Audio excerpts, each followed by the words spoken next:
Welcome to What is Going for new thought from the edge of Each week on OMTimes flagship radio show, veteran broadcaster, author, and media consultant Sandie Sedgbeer conducts thought-provoking interviews with inspirational authors, artists, musicians, scientists, speakers, and filmmakers who are working at the point where spirituality and science meet consciousness at the very edge of Here is your host, Sandie Sedgbeer.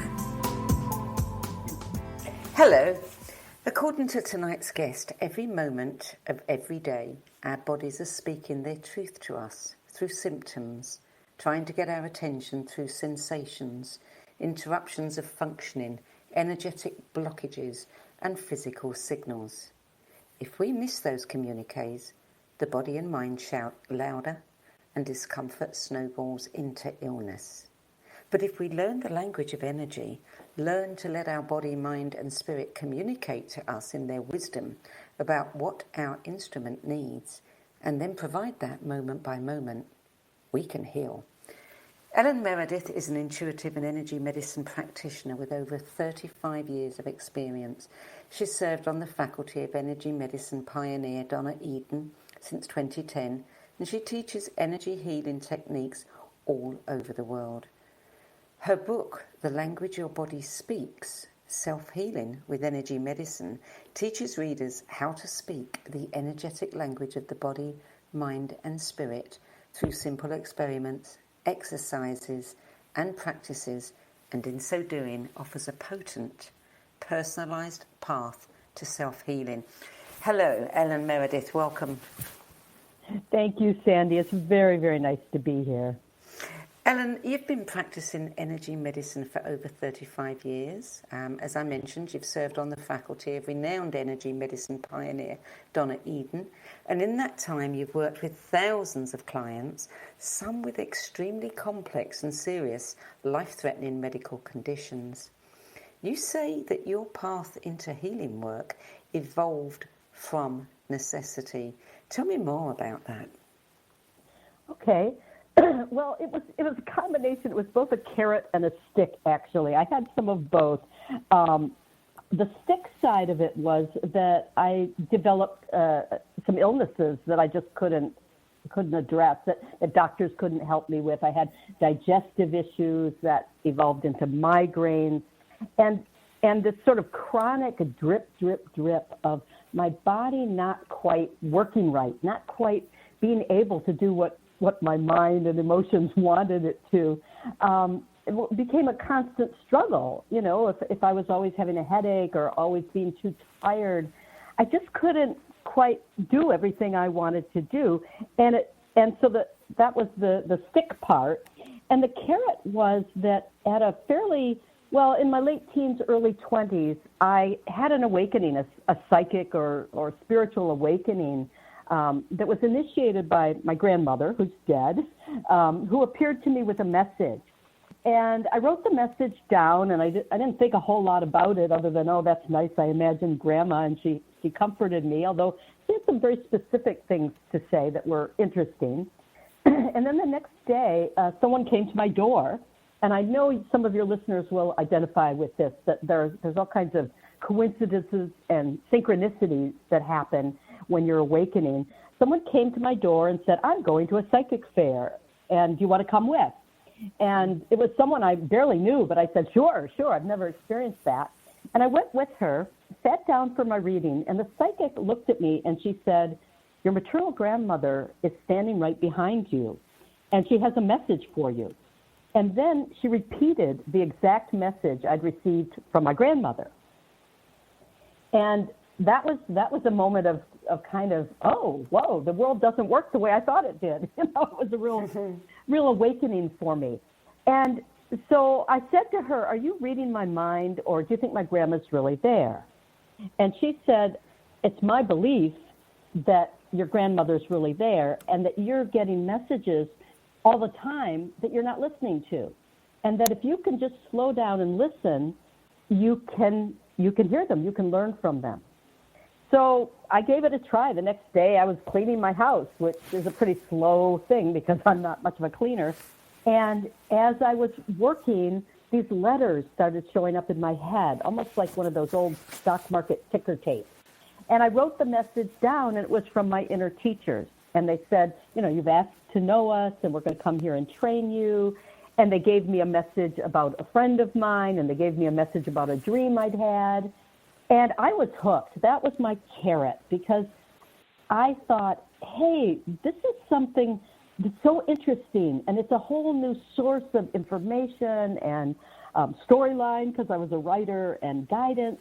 So I wrote with them, I spoke with them and wrote for them daily. It wasn't always letter by letter. Of course, it came as whole messages after a few days.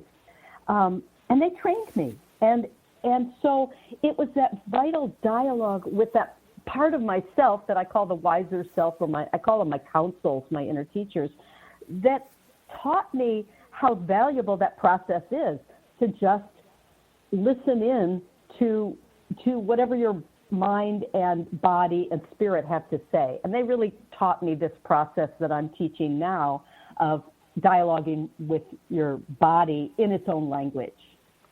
They also gave you 3 gifts, 3 initial tools. Tell us a little bit about those. Oh, right. That was so funny. I had been working with them for a while, and then they came in and said, we're going to teach you how to be a healer. You're going to move to California. You're going to get very sick. And in the process of healing, you're going to become a healer. But we're going to give you 3 initial tools. And I thought, I'm taking notes, right? And they said, okay, one is a sheaf of wheat. One is a pair of silver scissors.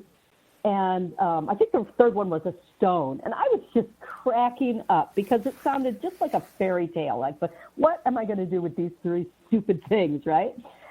But again, within a couple hours, someone was knocking at my door, a person I barely knew. I was a graduate student at that point, and she was someone I knew from school. And she said, are you a healer?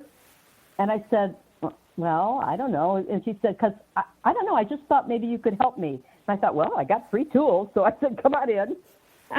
And I sat her down, and she was having some aches and pains and problems that her doctor had checked out and said nothing medical is going on. But it was very debilitating for her. And she said, can you help me? And I said, well, let me try. So I took my 3 tools, and I just played with them. Like I took the stone, and I said, where should I put this? And I put it on her solar plexus. And as it sat there for a few minutes, it started to heat up. And this wasn't a real stone, by the way. This was an imaginary stone, but I felt it heating up in the feeling in my hand, because I was acting out what I was doing.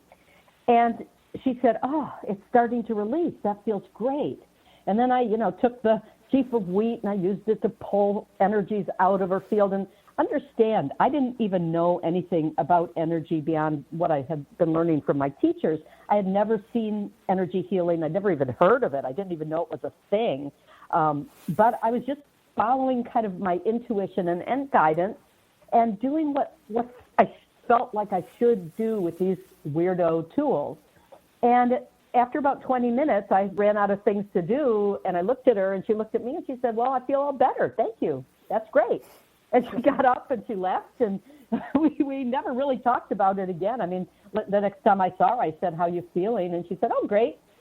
And it was part of kind of the weirdo experience I was having between my inner guidance and then having an everyday life that was quite ordinary. But I took it in stride because I had this inner life. I thought, well, that's part of this weirdo training I'm undergoing. But that did lead me, as I did end up moving to California and getting very ill. And when I was sent to a doctor who couldn't help me, again, a medical doctor, but she had the good sense to send me to an alternative practitioner. And that alternative practitioner did something called applied kinesiology, which includes the muscle testing that a lot of your listeners will be familiar with. And it's rooted in Chinese medicine and meridian work and some of that stuff. And I was just enchanted.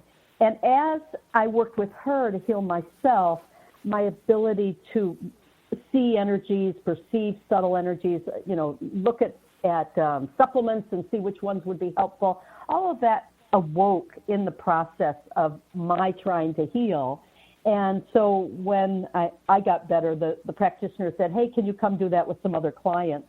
and it kind of accidentally launched my career as a medical intuitive. I consulted in her office for a couple of years after that.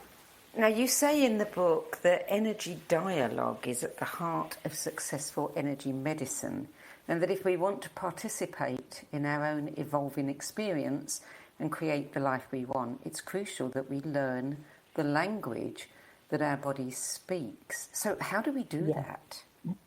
Okay, well, there's a couple things in that question. It's a wonderful question, but I need to unpack it a little bit.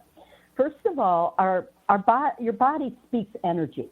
That's how your body, mind, and spirit communicate. And there's really two big communication systems that we have. We have the chemical communications that conventional medicine tends to use.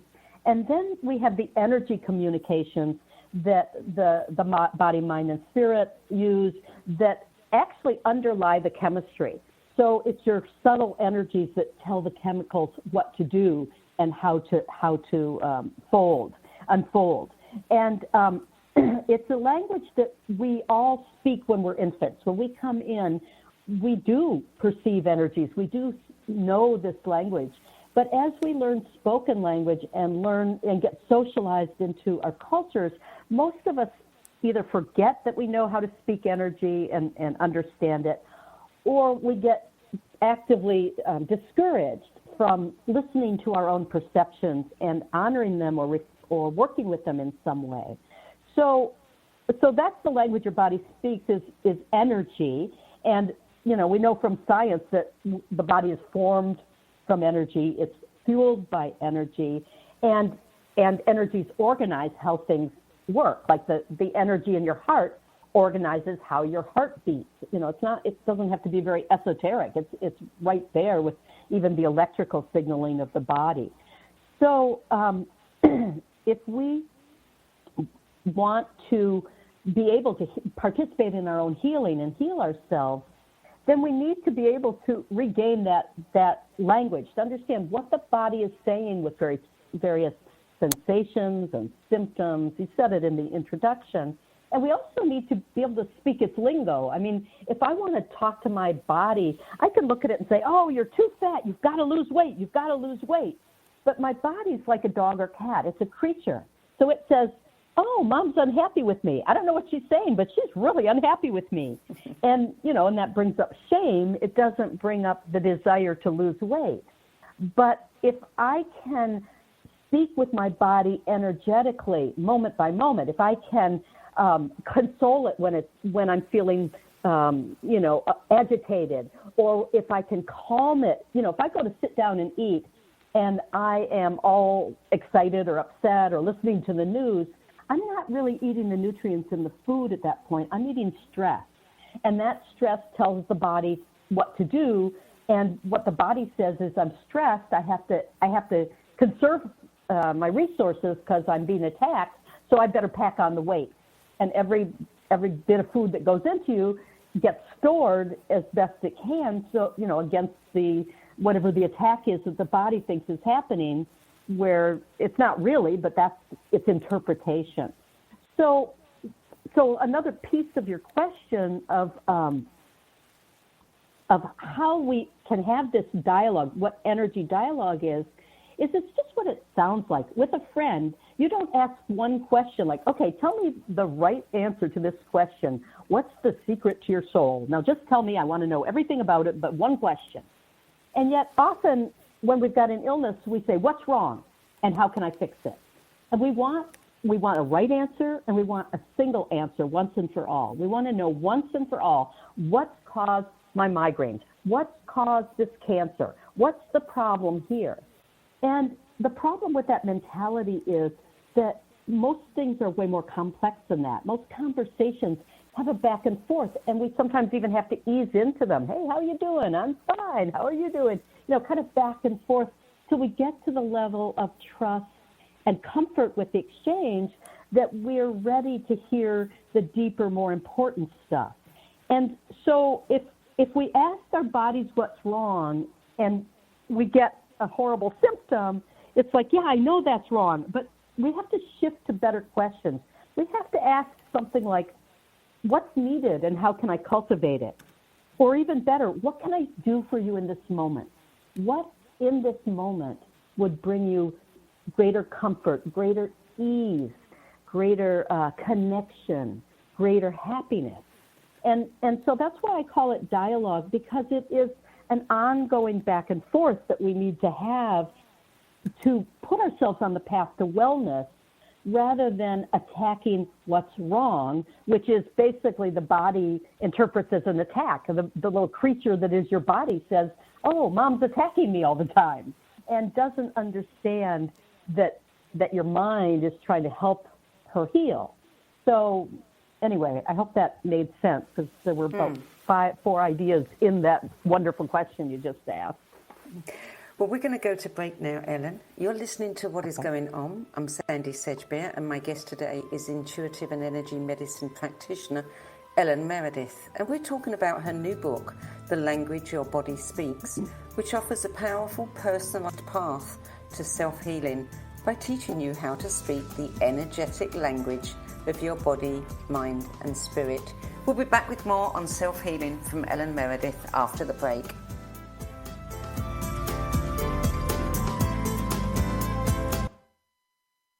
The future of internet radio is here. OMTimes Radio, IOM FM. Ascending Hearts is no ordinary dating site, but a spiritual dating site with a purpose, to link you with your soulmate.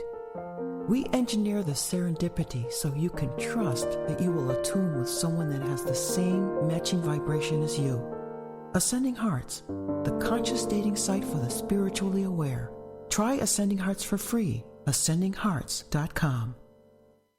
More than 24 million Americans have an autoimmune disorder, and that number continues to grow. I'm Sharon Saylor, and I'm one of those 24 million. To put that number in perspective, cancer affects about 9 million and heart disease up to 22 million. That's why I've brought together top experts and those thriving regardless of their diagnosis to bring you the latest, most up-to-date information. Join me, Sharon Saylor, Friday night, 7 p.m. Eastern, for the Autoimmune Hour on Life Interrupted Radio to find out how to live your life uninterrupted. Hello, I'm Sandie Sedgbeer, host of OMTimes' flagship radio show, What is Going On? As a long-time editor, book judge, spiritual magazine publisher and radio host, I've read thousands of books and interviewed hundreds of authors and teachers. So I know what's worth reading and what isn't. Now, with the spiritual book market growing increasingly crowded, more and more people are seeking my help in finding the authentic voices, the empowering tools, and the genuine skip the BS guidance that will make the most difference to their spiritual development. So I decided to make it easier by bringing my knowledge, experience, and considerable network of contacts together in the No BS Spiritual Book Club. There are no ads, no joining fees, no obligations, and no BS. Just an ever-growing library compiled by recognisable and respected names of the 10 best books that help them the most on their journeys, plus free book excerpts, audios and live video interviews where you can quiz them about their spiritual journeys and their 10 best list choices. Your time and money are valuable, your spiritual journey even more so. If you're looking for genuine guidance from people who've walked this path before you, check out Sedgbeer.com. Click on the No BS Spiritual Book Club tab and join the club. That's Sedgbeer.com, SEDGBEER.com. I'll see you there. A social distancing tip.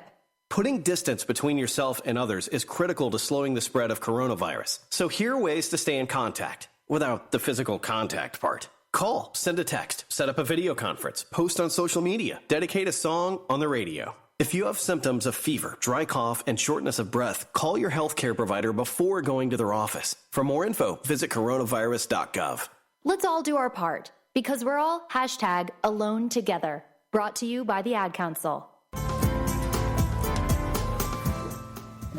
Welcome back. Ellen Meredith, following on from your explanation about how the body talks to us, you also talk about a vocabulary to this language, and you say that our body, mind and spirit use a vocabulary of light, sound, vibration, imagery, sensation and other messaging to adjust our physical self to match our thoughts. Can you give us a little bit of a rundown on the role that this vocabulary and our senses play in this. I mean, how does, what happens when our body's speaking to us in light or sound? Okay, that's another really good question. We are used to thinking in words. We're used to taking all of our experience into words and back again. Now, some people are different. Some people are dancers and take their understanding into movement. But many of us, in order to even understand our experience, we flatten it out to the verbal language.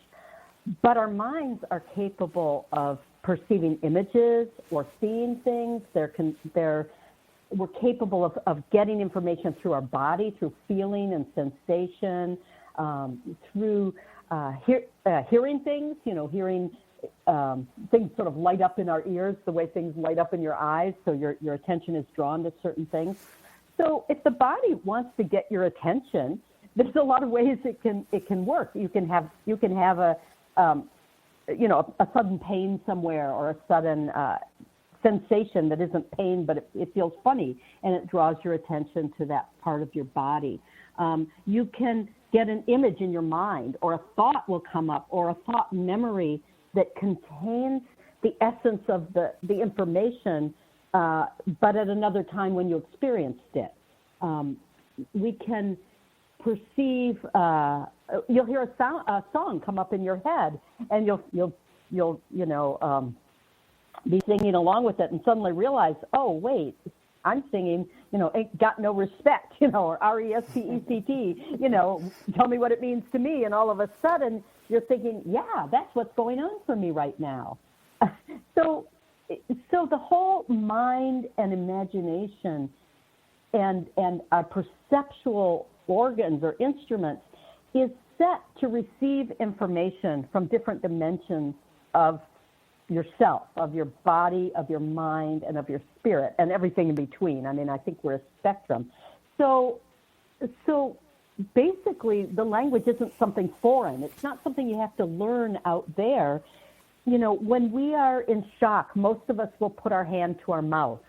That's actually, your hand talking to your body, because there's energy systems that move through your mouth that you're influencing when you put your hand over your mouth. You're actually calming shock. You're blocking a flow called the penetrating flow that will take energy very deep into you. And if a shock comes at you, you don't want it to go deep. So we have a lot of instinctive ways that we already participate in the language. Yeah, I guess we need to be more alert, don't we? More inward focused than outward. Right, or just relearn it. I mean, it doesn't have to be a deep meditation. It's just in a moment. For example, say you're feeling upset. What do you do to calm yourself? A lot of people talk to themselves. They say, oh, calm down, it's okay. Some of us are smart. We go and cuddle with our dog or cat and calm down that way. Or we go to a friend and say, give me a hug, I need a hug. But can you think of some gesture that you can do that will calm yourself? And, I put this to clients. I invite them to come up with a gesture, and some of them will kind of reach around and bring a hand in towards their heart.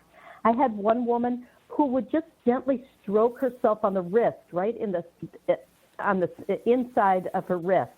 And she said, that really calms me. And she was someone who had grown up in an alcoholic family, so she really needed to calm herself frequently. And it was a wonderful little gesture that would communicate calm to her body, because she could use it in public. She could use it at a meeting or something if she started to freak out. And but what's ironic, because she just invented it or came up with it, she is stroking a meridian that we call the heart protector. And meridian being an energy stream or an energy flow. So she was stroking the energy flow that is about protecting the heart. So she was not only creating a bit of vocabulary for her to talk to herself, and her body knew what it meant, she knew what it meant, and then it adds to the vocabulary, right? That's how we give words meaning, is we have experience with them. So she created that little bit of vocabulary, but it tied right into some shared vocabulary of from Chinese medicine of of how various energy streams influence us. Mm. Now, anybody who's working with energy medicine of any kind frequently gets asked, what's the scientific basis for this? And in your book, you gave a really good answer. I mean, you started by saying that you read an article with the teaser, "Scientists have proven the existence of past lives." Yes. And then you said, you talked about the need to have something proven by science that has been explored and validated as a truth within many spiritual traditions is almost a caricature of our culture's obsession with scientific proof. What do you say to people when they ask you this question? Okay, I have two answers. First of all, yes, absolutely. There's a lot of science that has demonstrated the validity of energy medicine. And I send them to read someone like Dawson Church, The Genie in the Genes, or James Oschman, et cetera. There's other books. But what I really say is that we have an obsession with always having to validate things scientifically. And I'm very pro-science, don't get me wrong. But if you tell me I love you, or you read me a love sonnet, do I say, well, is there scientific proof that sonnet is valid? I mean, we don't ask that of Shakespeare. We don't say, if we read a sonnet by Shakespeare and it really moves us, do we say, okay, but is that scientifically validated? It's not. We have different ways of knowing. And sometimes we give over the power of the ways we know things through art, through literature, just through different modalities in order to only validate things scientifically. And I really believe we're an art form. I don't believe we are. I don't see myself as only a bag of chemicals or of organs and scientific processes. I really think that if we use a different metaphor or a different understanding, different model, we're going to get much better information and we're going to have a greater effect. I mean, if you're going to you've written the first draft of a novel and you want to revise it so that it's a better novel, probably the best way to do that isn't to go through and do a scientific analysis of how many times you used each word. Mm. Yeah. It's just not, in some realms that's a good technique, but in literature, we do something else. We ask, what are the elements and how do they work together to convey meaning? Mm. And think about if you ask that about your body, what are the elements in what I'm doing and how I'm living right now? And how are those elements working together for me to both bring meaning, but also to convey the meaning that I want to be living? Mm. You made a really good point in your section on questioning the norms, where you were talking about traditional cultures. Medicine is an act, a substance, a symbolic object, or a ritual that catalyzes healing. And you gave us some scenarios to imagine. One of which was imagine touring a hospital with a shaman and explaining why we think it supports health to put people who are sick in bland, sterile rooms apart from loved ones and beloved or sacred objects. I mean, those 3 points that you made there were really powerful for me because, that's it right there. Those are the kinds of questions that we could offer to people who refute the evidence of, energetic medicine and only believe in allopathic medicine and get them to question, their belief systems around it. Right. It's so interesting because when I go to form my everyday life, I don't limit it just to the physiological functions of my organs and my flesh. I want to have, I'm building a whole map of meaning. I'm building a whole storyline. I'm building identity. There's so much I'm doing to be alive. And when we get sick, to limit it to just what's happening with the physical body, it seems crazy to me. It's like, or to separate it into what's happening with the body, what's happening with the emotions, what's your mental status, and, sometimes you can throw prayer in there for some people, But all of that separation isn't real. Most of us integrate body, mind, and spirit in everything we do. And so why doesn't our healing address us as whole people, as people living in a context, as people who have a history? You know, I mean, when they take your history, they don't want the real story. They want the medical details. And yet the real story is what usually makes people, you know, is the source of the illness. And you know, if you tell your friend about why you're sick, you know, it starts with when you went to visit Aunt Hattie and, you know, she put you down and you started to feel really small again, like you were a kid, and then you kind of had this and that. You know, there's a whole trail to follow that builds into what is making you sick now, but it's also the key to what could heal you now. Yes, yeah. Yeah, one of the biggest selling books of all time on healing was Louise Hay's You Can Heal Your Life. And I wonder, in the context of your work, because every organ, every malady, every condition speaks, you know, seems to have the same meaning in that book. Do you agree with that? Or would you say, you know, that it's completely different?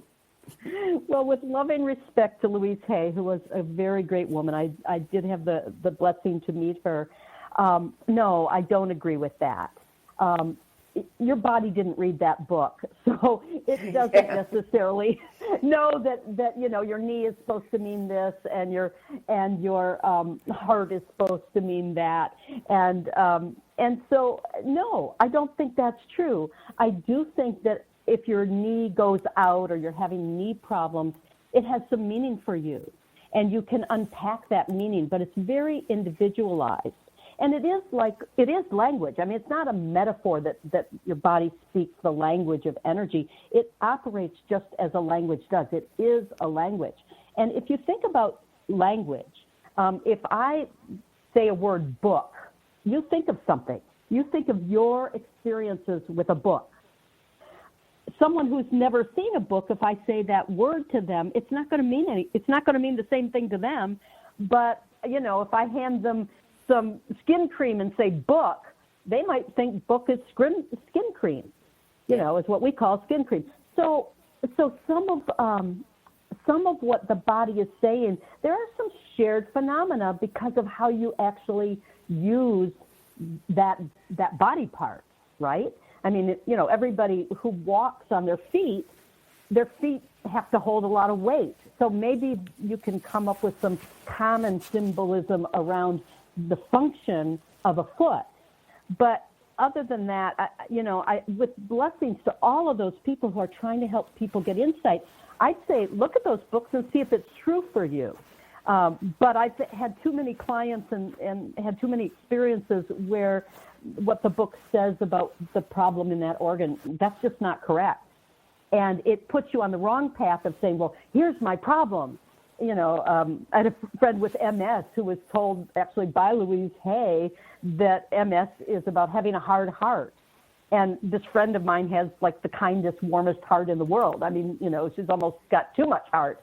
And it was just twaddle. It wasn't correct in any way. And fortunately, my friend had enough sense of self to say, well, that doesn't fit for me. So read those books because they're lovely, but just recognize that it's more an invitation to explore whether that's true, and if not, what is true. Yeah. The gift in that is to be asking, is there a message here or a symbolic truth that's being embodied by my body with this illness? Is this illness an embodiment of something I'm trying to understand or tell myself, either about how I've been living or about how I'd like to be living, and have not yet funded the time and attention to do? Mm. The language your body speaks offers numerous healing stories that illustrate the energetic dynamics of a wide variety of health challenges. It also offers a lot of meditations and energy exercises, and I would love to talk to you in depth about many of those exercises, but of course we don't have the time. So I've picked out a couple that I would like you to share a little bit of information about. One of them is an exercise that uses the 4 stabilizing colours: red, black, yellow and blue. Tell us about that. Yes, absolutely. Can I tell a little story about where they came from, or should I just go right into the exercise? Well, you can tell the story. We will be going to break into a couple of minutes, so I might have to interrupt you. But by all means, tell the story and then tell us the exercise. Okay, I'll make it very quick. In the early days when I was learning how to be a healer, my inner teachers and other inner teachers would come in and give me instructions. And there was this one spirit that would show up who was I used to call the old Chinese gentleman. And he would tell me where to, take a needle and put it here, like a gold needle or silver. And my clients would say, "Are you doing acupuncture?" And I'd say, kind of.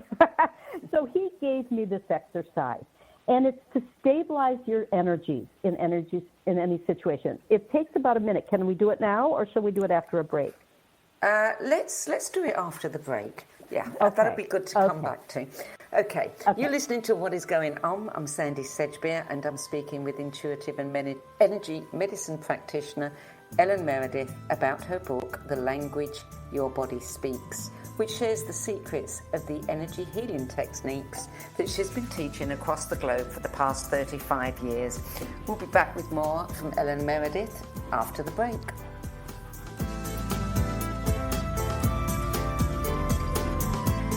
The cutting edge of conscious radio, OMTimes Radio, IOM FM. Being a radio host on IOM FM allows you to build your show on a rich platform with the power of the internet to fulfill your outreach goals and connect with a very specialized and global online audience, unlimited by time and distance. OMTimes Radio will provide you with web relevance, a recognizable conscious brand, and with the standard of excellence that has accompanied every single OMTimes endeavor. Host your show with OMTimes Radio Network. Hello, I'm Lisa Berry. Join me every Monday at 1 p.m. Eastern Time for Light on Living, a chance to see new, hear different, and feel more as I shine the spotlight on all the ways to lighten the load of life's challenges. Light on Living is your link to that new way you're looking for, that new understanding that will enhance your life, and that positive connection that will support your growth. So join me and you'll gain insight and start to see things in a new way that motivates you. I'm Fidel Mshombo. I was born in a city called Bukavu in the Congo. We were a loving family, and then, boom, everything that I had disappeared in a single day. People think that when you are a refugee and they resettle you to America and all your problems are done. They don't understand that that's the beginning of everything. I was not born a refugee. I was made one. It's time we welcome refugee families with open arms. Learn more at embracerefugees.org, brought to you by the Ad Council. Welcome back, Ellen Meredith. Bring on that exercise. Okay, this is called the 4 stabilizing colors. And what you're going to do is you're going to put and I invite people to do it as you're listening. If you're driving, don't do it now. Do it later. But I'm going to invite you to put your hand on your right pelvis. Just it's in front of your hip on the right side. And you're going to fill your whole body and your whole energy field with the color yellow. So just put your hand there and you can visualize it, or you can take your other hand and just spread yellow everywhere. If those of you who aren't good at visualizing, you can always use your hand as a paintbrush and just paint your whole being yellow. And for some of you, this will happen quickly, and for others, you might have to, encourage it a little. And don't worry if it's not terribly visual. You can just say yellow, yellow, yellow, and spread that thought around.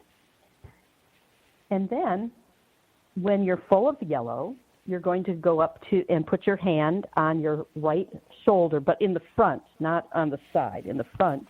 And again, you're going to now fill your whole body and your field with the color red. Spread it with the other hand if you'd like. And breathe and fill yourself with the color red.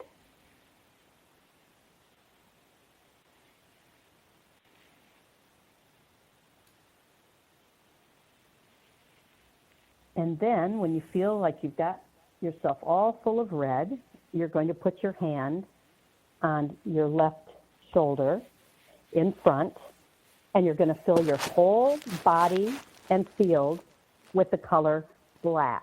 Now, some people, that makes them uncomfortable, and if so, imagine the dark, dark, dark, beautiful color of the night sky. Fill your body and your field with that deep, deep, dark color.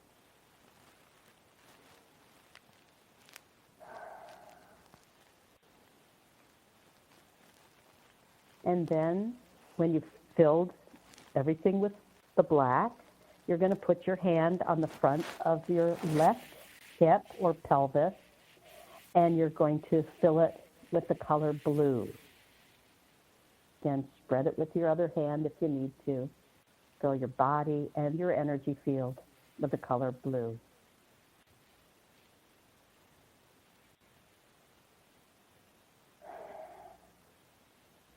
Now, did you do that with us, Sandie? I did. What are you feeling or experiencing as you do that? An incredible sense of calm. Just like a complete relaxation. Yeah, it's that simple. And what's just wonderful about that is that it speaks to a lot of different energy systems in a lot of different ways. But we don't have to be technicians where we go and fix this meridian and that chakra and that. You know, those of you who are energy workers know that it can get quite technical if you want it to.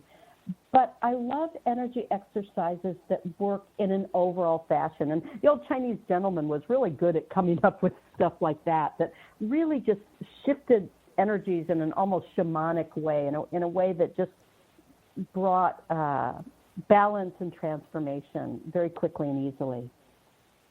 What's the significance of the colours? I mean, are they known to be stabilising colours? I think it's the combination. I looked at that a little. Aren't yellow, red, and blue kind of primary colors? I think they are, yeah. Mm. And then black is the absence of color. Mm. So you've got the three primary colors that all colors are made of, and then you have the absence of color. And, I could maybe spin it out and see if I could figure out why the one, because he was quite specific about which color went in which place. And I haven't tried it with putting the colors in another place. Someone out there might try it and find it works just fine. But I think that's why the four of them together act as a stabilizing unit. And of course, you're putting them into the corners of the body, the corners of the deepest energy system, which is the grid in Donna Eden's system.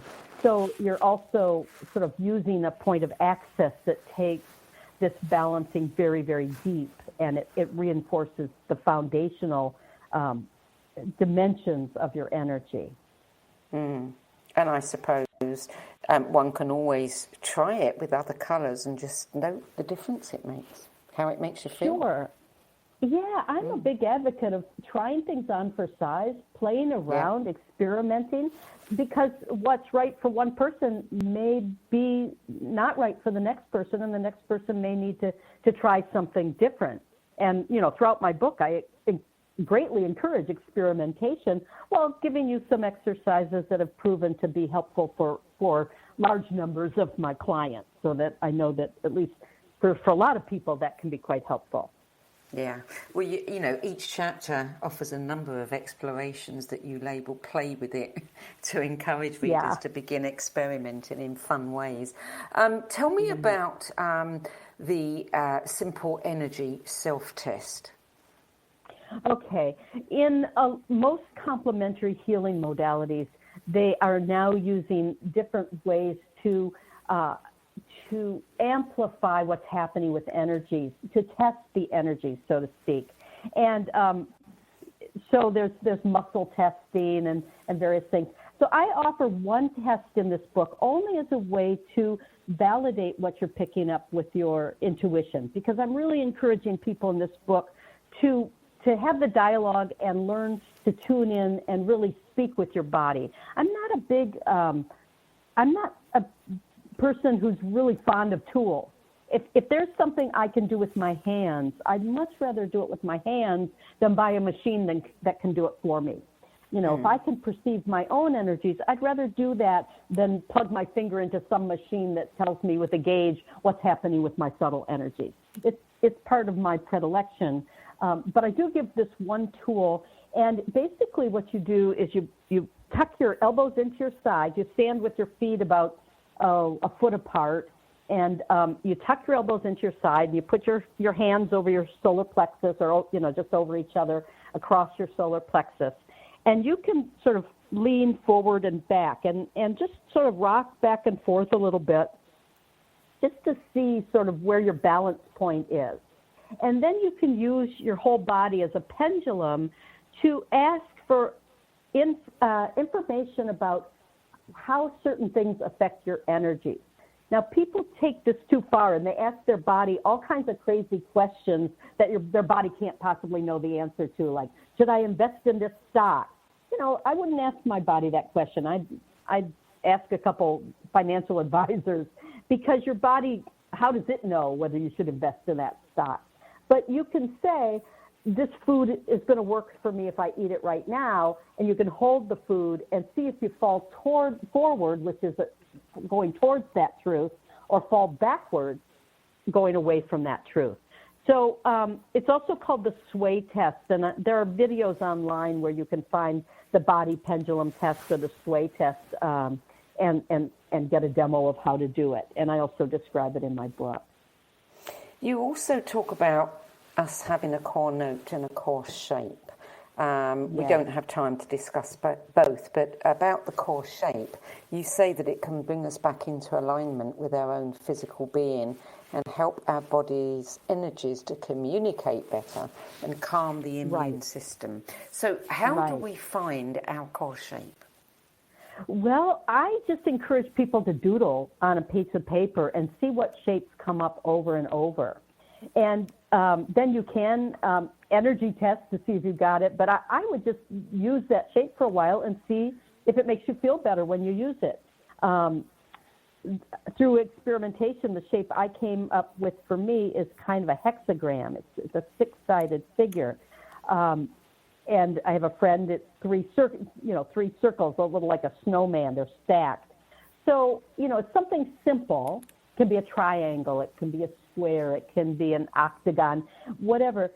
Play with it, and then play with drawing, with your finger, drawing that shape on, say you have a part of your body that is feeling pain. Draw that shape on that part of your body and see if it shifts the sensation at all, if it shifts the energy. And with time, you'll find the shape just that feels core, that when you do it, it really brings you home to yourself in a deep way. And I don't have a good way to teach someone how to do it other than experimenting and doodling. I can see them for people, and so if you have a friend or you can see energies for yourself, you can almost look at your skin and see that shape within it. It's an energetic part of how our energies move and form themselves. And everybody has this core shape that is a little, that's unique to them. It's, there might be many circles, so I won't say you're the only one with circles, but the fact that your true shape has a kind of circular motion where the next person's has a kind of square motion, just seems to be some dynamic and how energies form. And it's like crystals. Different kinds of crystals have different baseline formations. So I think it's because we're crystalline beings that we have these core shapes. Mm. One of the shapes that I always tend to doodle is a paisley shape. And then I can fill the entire page with paisley shapes wrapped around one another. Well, there we go. Then what happens if you take that paisley shape and draw it on your body when your body needs some attention. See what happens. I would do that. Shifts you. Or say you've got a problem. What if you put a big paisley shape on the floor and you walk it as if it were a maze or a labyrinth? Yeah, and very interesting. Yeah, transforms your energy by, it gives you the way to kind of coordinate or organize your energies. It's very unique to you. I mean, I don't know if walking a paisley would do the same thing for each person. Probably not. Yeah, we all know somebody who says that they've got a mystery something or other and that the doctors can't find the cause for it, but it's very real, but there's no, obvious cause. How would, what would you say to somebody in that situation? How would you work with them? Well, a couple things. The search for causes is sometimes a red herring. It's that Western medicine question, what's wrong and how do I fix it? And instead, you can ask some other questions. You can say, what is this situation doing for you? What is it? How does it serve? Another is, tell me the story around this thing. Because sometimes if you're telling the story, you realize what the missing plot line is, or what the plot line is and how to address that. And for another, you can help someone learn to go through energy dialogue to find things that start to shift the situation or shift the pattern. And I don't know if I have time I can tell a very quick story about this that's kind of poignant. A friend of mine was traveling in Asia, and she came back, and she had this horrible, itchy, red, swelling problem in her private parts. And she went to doctor after doctor, and they didn't know what it was, and they couldn't fix it, and they didn't know what caused it, and it was really, really bothering her. And she tried everything. She tried acupuncture, she tried Western medicine, salves, etc. Finally, she said, you know what? She was a Buddhist. She said, I'm going to stop fighting this, and I'm going to embrace it and see what it has to teach me. So she decided to give it a name or ask it its name. And ironically, it wanted to be called Blanche, which I think is very funny since it was red and angry. It said, my name is Blanche. And so she said, okay, Blanche, what can I do for you? And she just every day as things were happening, she'd say, hey, Blanche, what can I do for you? What do you need? And sometimes, she'd be ready to go to a party and Blanche would be all angry and itchy. And she'd say, Blanche, what do you need? And Blanche would say, I need to stay home and soak in a cold tub right now. And she followed what Blanche wanted and needed, and she interacted with Blanche for maybe about 3 weeks, and then Blanche disappeared, never to come back. And it healed, and she never did find out what caused it. She never knew what caused Blanche. But by interacting with Blanche and her body were able to show her how to heal it. And one thing that is within that story that I think is important, I don't think I talked about it in the book, is sometimes if you have a diagnosis, say you have cancer, sometimes that very diagnosis blocks you from figuring out what's going on with your body, because your cancer has a huge energy field about it. It has all these associations. But if you say to your own cancer, well, what do you want me to call you? What's your name? Then, maybe you're interacting with Herman and not cancer. And healing Herman becomes a very different process than healing cancer. I think in the book I tell the story of a woman named Sylvia who did that. She needed to heal Sylvia, not cancer. And when she put that in front of her, she had 2 different kinds of stage 4 cancer, and she'd been sent home to die, but she didn't die. She healed it because she was no longer healing cancer. She was healing herself. Yeah. Ellen Meredith, we're almost out of time now. It's a fascinating book to read. I could speak to you for hours. What is, very, very briefly, what is the primary message that you would like readers of this book to take away? Okay, that energy is your mother tongue. It is your first language, and you already knew it, so learning to speak it is a fun and interesting and easy process, and it will bring you to a very different relationship between your mind, body, and spirit. and give you lots of tools for healing. Ellen Meredith, thank you so much for joining us tonight. Thank you so much, Sandie. I really appreciate it, and thanks for the service you do with this program. Thank you. The Language Your Body Speaks, Self-Healing with Energy Medicine by Ellen Meredith is published by New World Library. For more information about Ellen Meredith's work, visit her website at listening-in.com. I'm Sandie Sedgbeer. You can learn more about the No BS Spiritual Book Club and my weekly face-to-face video interviews with guest contributors at the No BS Spiritual Book Club.com. In the meantime, I'll be back next week with another edition of What Is Going On. Till then, it's goodbye from me.